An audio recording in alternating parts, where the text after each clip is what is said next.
इस लड़के ने मुझे अपना नाम पे घर लेके दिया, जहाँ पे मुझे बीवी बना के रखा हुआ था 2 साल से। इन्होंने कहा कि अगर हम आपस में अंडरस्टैंडिंग करते हैं तो मैं अपनी फैमिली को मना लूँगा। फिर ये अपनी फैमिली के साथ जाता है उम्रे पे, वहाँ पे रोज़े रसूल की ज़ियारत करवाता है और वहाँ पे जाके मुझे कहता है कि मेरी नीयत जो है वो आपसे निकाह की है। जब दिल किया वो घर आ जाता था, जब दिल किया वो बात कर रहा, सारा सारा दिन वो मेरे साथ बातें करता था। तो ये ईद के तीसरे दिन मेरे घर आता है, छोटी ईद के आता है, मुझे यकीन दिलवाता है और मुझे कहता है कि मुझे 2 महीने दे दो, उसके बाद जब कहोगी जैसे कहोगी निकाह करवा लूँगा। और मेरे साथ जिस्मानी ताल्लुक जो है ना वो फिर एक वो ज़बरदस्ती की सूरत में होते हैं।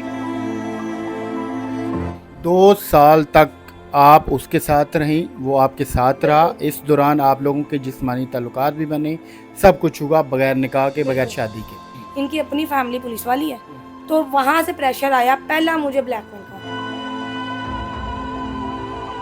आपको पहले नहीं पता लगा कि इसने आपके साथ निकाह नहीं करना, शादी नहीं करना, ये सिर्फ आपको इस्तेमाल कर रहा है, या फिर आप इतनी इत्मीनान करते हुए इतबार में या फिर मोहब्बत में अंधी हो चुकी थी या गुम हो चुकी थी कि आपको आइडिया ही नहीं हो सका कि आपको सिर्फ इस्तेमाल किया जाता रहा? मैंने कई फ़ोन किए, कई एक हफ्ता मैंने इसको फ़ोन करती रही अलग अलग नंबरों से, इसे फ़ोन नहीं उठाया, मजबूरन मुझे इसके घर जाना पड़ गया।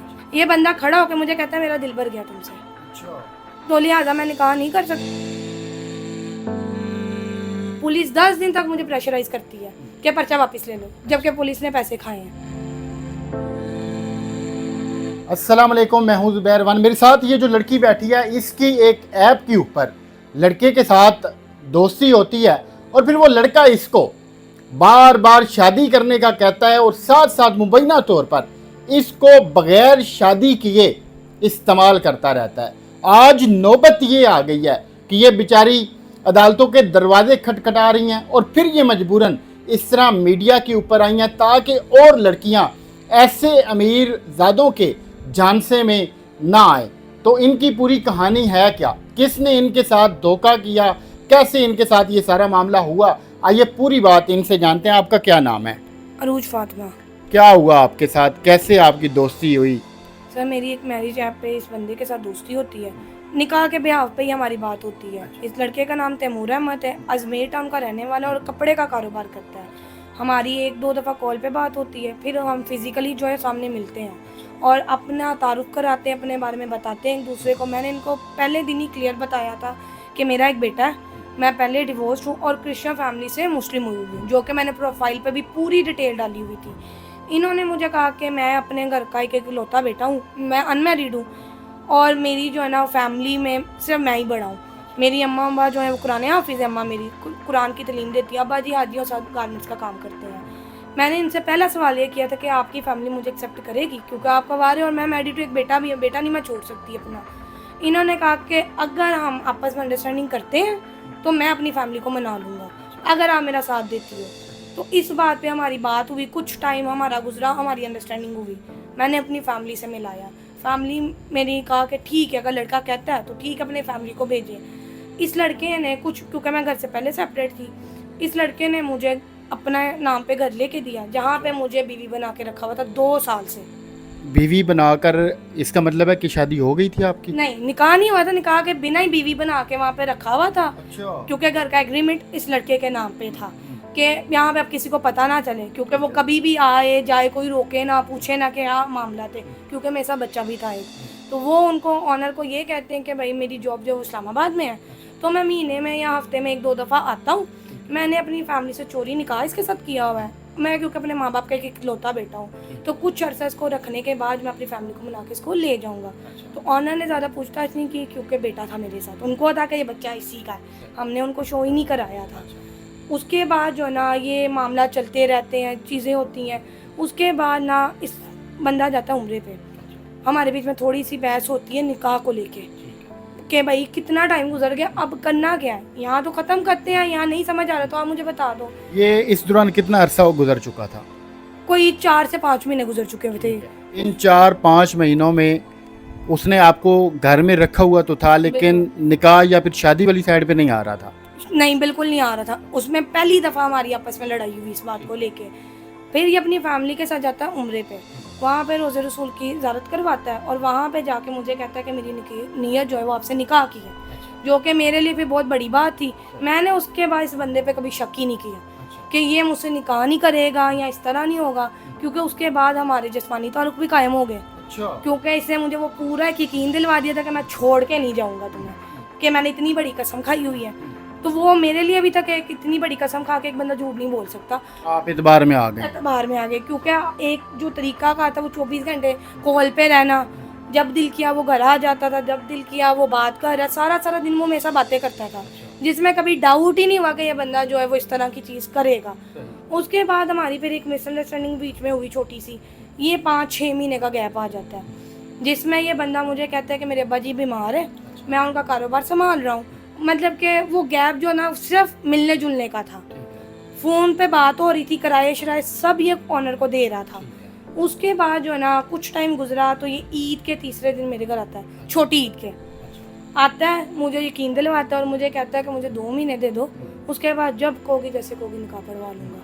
और मेरे साथ जिस्मानी ताल्लुक जो है ना वो फिर एक वो ज़बरदस्ती की सूरत में होते हैं, क्योंकि आप यकीन दिलवा रहे होते हैं कि भाई मैं नहीं करूँगा, और फिर आपको उसके ऊपर अंधा एतबार था, वो जैसे कहता था आप करती गई। उसके बाद ये बंदा चला जाता है कि मेरे ना कज़न की शादी है, अब ये उस वक्त भी शादी छोड़ के आता है। अब वो मंगनी थी या मेहंदी थी वो मुझे याद नहीं है। उसके बाद ना 15 से 20 दिन के गायब हो जाता है। गायब होता है, मेरी इससे बात होती है, मैं इसको मजाक में एक लफ्ज़ बोलती हूँ कि तुम्हारी अपनी शादी तो नहीं है, ये कौन सी शादी जो 20 दिन से ख़त्म ही नहीं हो रही। तो ये मुझे पहले ना वो पॉजिटिव आंसर करता है कि मेरी है। कोई 2 घंटे की बहस के बाद ना मुझे कहता है कि वो मैसेज मैंने नहीं किए, किसी और ने की हैं। यहाँ से पहली बात जो हमारी आपस में बिगड़ गई, जिसपे ये मुझसे माफ़ी भी मांगता है, मामले को ठंडा करता है। उसके बाद मेरी से दोबारा मुलाकात होती बाहिरी, और उसमें ना ये बंदा मुझे ना कहता है कि भाई हम जो है ना ऐसे चल सकते हैं, अभी फ़िलहाल निकाह नहीं कर सकता। ये कितना अरसा गुजर चुका था इस पूरे मामले को? मैक्सिमम 2 साल गुजर गए, और ये अभी इस पर्चे से पहले की बात ही है। 2 साल तक आप उसके साथ रहीं, वो आपके साथ रहा। इस दौरान आप लोगों के जिस्मानी ताल्लुकात भी बने, सब कुछ हुआ बगैर निकाह के, बगैर शादी के। ऐसे ही है बिल्कुल। और जब 2 साल गुजर गए, जब मुझे अब इसकी नीयत में खोट नज़र आ रहा था कि अब गड़बड़ है, मैंने इसको दबाव डालना शुरू किया। इसने मुझे धमकियाँ लगवानी शुरू की। इनकी अपनी फैमिली पुलिस वाली है, तो वहाँ से प्रेशर आया। पहला मुझे ब्लैकमेल का कि इधर ही मेरा एक सवाल है। 2 साल आपको पहले नहीं पता लगा कि इसने आपके साथ निकाह नहीं करना, शादी नहीं करना, ये सिर्फ आपको इस्तेमाल कर रहा है, या फिर आप इतनी इत्मीद करते हुए इतबार में या फिर मोहब्बत में अंधी हो चुकी थी या गुम हो चुकी थी कि आपको आइडिया ही नहीं हो सका कि आपको सिर्फ इस्तेमाल किया जाता रहा? सर सबसे पहली बात, डाउट तब तक था जब तक इसने कसम नहीं खाई। जब ये इतनी बड़ी जगह की कसम खा गया तो मेरे ख्याल से वहाँ पे मेरे अलावा भी कोई भी नहीं डाउट किसी के ऊपर करेगा। तो इस दौरान आप उसके घर वालों से मिली या उसने मिलवाया आपको? नहीं, मिलवाया नहीं था। बात ये थी कि हम निकाह कर लेंगे पहले, मैं फिर अपनी फैमिली को बताऊंगा, क्योंकि मेरी फैमिली क्रिश्चियन है और मैं मुस्लिम हूँ, तो जाहिर है इसकी फैमिली वो रिश्ता लेके नहीं जा सकती थी। तो इसने मुझे कहा हम निकाह कर लेंगे, मैं अपनी फैमिली को बता दूंगा, तुम्हारी फैमिली निकाह के बीच में इन्वॉल्व हो जाए। अब आप मुसलसल ये बार बार उसको कह रही थी कि शादी करो, निकाह करो मेरे साथ, वो आगे से नहीं मान रहा था, फिर बात धमकियों तक आन पहुंची। फिर बात जो है ना वो धमकियों तक आई कि हम जो है तुम पे ब्लैकमेल का पर्चा कराएंगे, तुम मुझे थ्रेट करवा रही हो, ये है वो है। जब वो भी बात नहीं होती तो ये बंदे से मैं मिलती हूँ, ये मुझे सामने से कहता है कि वो मैंने धमकी नहीं लगवाई, उस बंदे ने खुद लगाई है। मैंने कहा जब आपने उसको कहा है तो उसने लगाई ना, कोई किसी को कैसे धमकी लगा सकता है जब उसको ऐसे पता ही नहीं कुछ भी। ये मुझे कहता है कि अभी निकाह नहीं कर सकता, जिस तरह जो चल रहा है चलने दो, जबकि हमारी फिर मुँहमारी होती है। उसके बाद ये जाकर मुझे ब्लॉक कर देता है। मैंने कई फ़ोन किए, एक हफ्ता मैंने इसको फ़ोन करती रही अलग अलग नंबरों से, इसे फ़ोन नहीं उठाया। मजबूरन मुझे इसके घर जाना पड़ गया और घर के से बाहर तक मैं गई, इसके मैंने घर की बेल नहीं दी। ये बंदा खड़ा होकर मुझे कहता है मेरा दिल भर गया तुमसे, तो लिहाजा मैं निकाह नहीं कर सकता, मेरा शरीका है, ये है वो है। तो जब आप सब कुछ कर रहे थे तब आपको नहीं पता था कि शरीका है?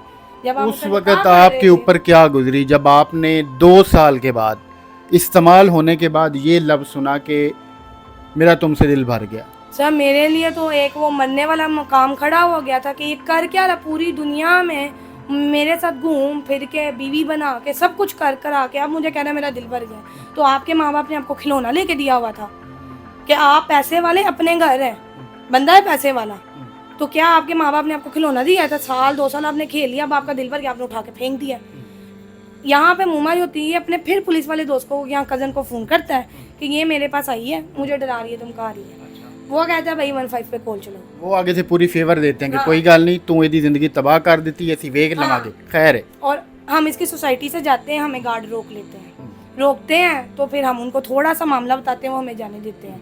और मैं फिर सुबह 4:30 बजे जाके अपनी सेफ्टी के लिए जो है ना वो एप्लीकेशन देती हूँ, क्योंकि मैं आपको सही बताऊँ, मेरा उस टाइम तक कोई पर्चे का ज़हन नहीं था, मुझे था कि ये समझौता बैठ के हो जाए, लेकिन ये बंदा नहीं आता जब इसको अगले दिन बुलाया जाता है। उसके बाद 376 का जो ना 376 का इस पे जना का पर्चा हो जाता है। वो क्योंकि ये झूठा था इसलिए पुलिस स्टेशन नहीं आया। उसके बाद ये पकड़ा गया, गार्डन टाउन लेके जाया गया।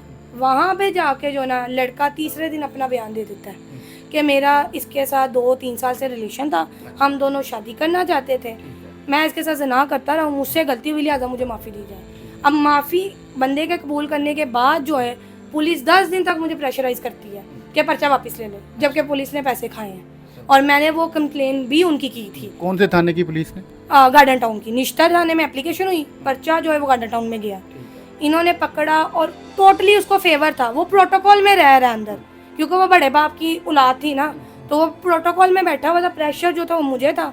आपने जब प्रोटोकॉल देखा, जब आपने ये देखा कि पुलिस तावन नहीं कर रही या फिर उसकी फेवर कर रही है बकौल आपके, तो फिर आप डीआईजी साहब के पास पेश हुई, आपने उन्हें जाके एप्लीकेशन दी या किसी और ऑफिसर के पास?